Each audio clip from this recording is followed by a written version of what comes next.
है कोई नहीं।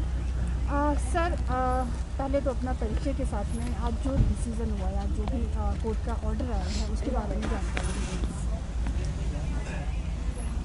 मेरा नाम रजनीश मानिकतला है। वो भी कोर्ट ने स्टे कर दी है और अब जो मैटर है वो अब छुट्टियों के बाद आई थिंक 18 मार्च को लगेगा पॉसिबली।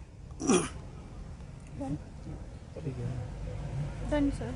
कुछ खास और तो आपकी ओर से कुछ बोलना चाहेंगे इस कोर्ट मामले में? कुछ और आज निर्देश तो नहीं आए हैं? ऐसा है कि मैं ब्रीफली आपको इस केस के बारे में ब्रीफली थोड़ा बता सकता हूँ।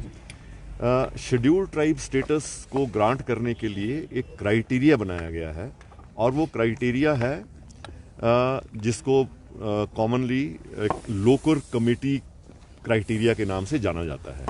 उस क्राइटेरिया में कुछ पॉइंट्स हैं, जैसे उसमें एक एथनिसिटी होनी चाहिए, मतलब tribe should be ethnic tribe, और साथ में उसमें बैकवर्डनेस होनी चाहिए। इसके अलावा कुछ और क्राइटेरियाज हैं।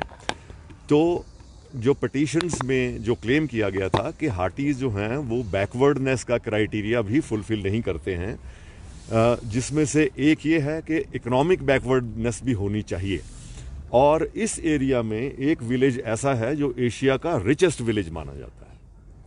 तो इकोनॉमिक बैकवर्डनेस का इसमें क्राइटेरिया फुलफिल नहीं होता था। उसके अलावा लिटरेसी रेट जो इस एरिया का है वो नियरली 80% के आसपास है। तो एजुकेशनल बैकवर्डनेस का क्राइटेरिया भी फुलफिल नहीं होता है।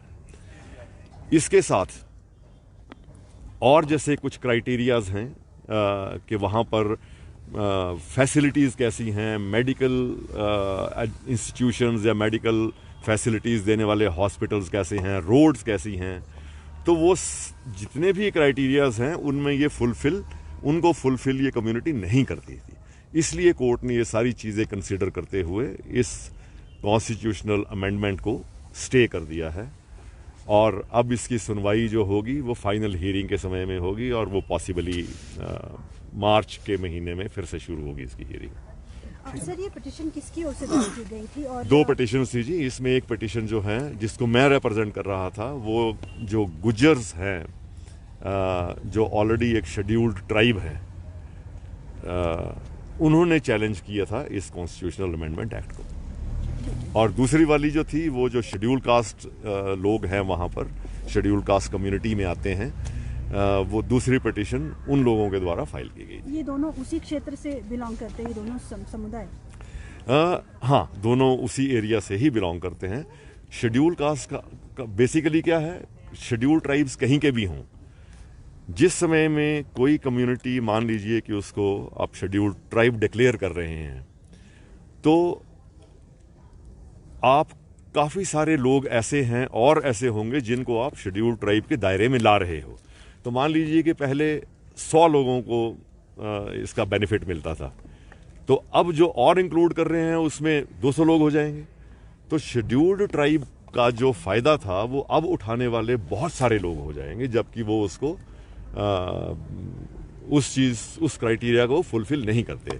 तो इसलिए इससे शेड्यूल्ड ट्राइब्स भी अफेक्टेड हैं, चाहे वो पूरे स्टेट के हों, और शेड्यूल्ड कास्ट भी अफेक्टेड हैं। और स्पेशली वो शेड्यूल्ड कास्ट तो स्पेशली इस एरिया के डायरेक्टली अफेक्टेड। ठीक है सर, धन्यवाद। एक मिनट शॉर्ट में थोड़ा सा